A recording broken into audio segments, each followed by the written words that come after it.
বিদেশ যাত্রা একসময় ছিল ঘুরতে যাওয়ার গল্প, কিন্তু আজ এই যাত্রা অনেক শিল্পীর কাছে হয়ে উঠেছে একরকম মুক্তি পাওয়ার চেষ্টা।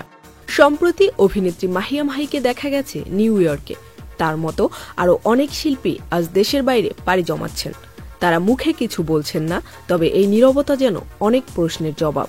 কারণ এখন আর এই দেশ তেমন শিল্পী বান্ধব নয়। শিল্পচর্চার পরিবেশ নেই সেই সম্মান। রাজনৈতিক টানাপোড়েন, মতভেদের চাপ আর চারপাশের সমালোচনার ভারে অনেকে আবার থেমে যেতেও বাধ্য হচ্ছেন। অনেক শিল্পী ক্ষমাও চেয়েছেন, নিজেকে শুধরে নেওয়ার সুযোগ চেয়েছেন, তবুও যেন তারা টিকতে পারছেন না। আমি যতটুকু ভুল করেছি তার জন্য আমি ক্ষমা চেয়েছি। এলএমই সার্টিফাইড বিশ্বসেরা কপারে তৈরি ওয়ালটন কেবলস, যা আপনার স্থাপনাকে রাখবে সব সময় নিরাপদ। তাদের মধ্যে একটা অভিমান কাজ করে, এই দেশ কি সত্যি শিল্পের কদর করে?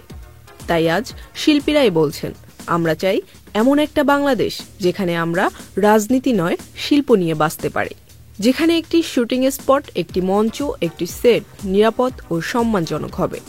এই সময়ে শিল্পীদের একটাই প্রত্যাশা, শিল্পের ভেতরে থাকুক স্বাধীনতা, থাকুক এক টুকরো স্বচ্ছ, সম্মানজনক ও শিল্পী বান্ধব বাংলাদেশ।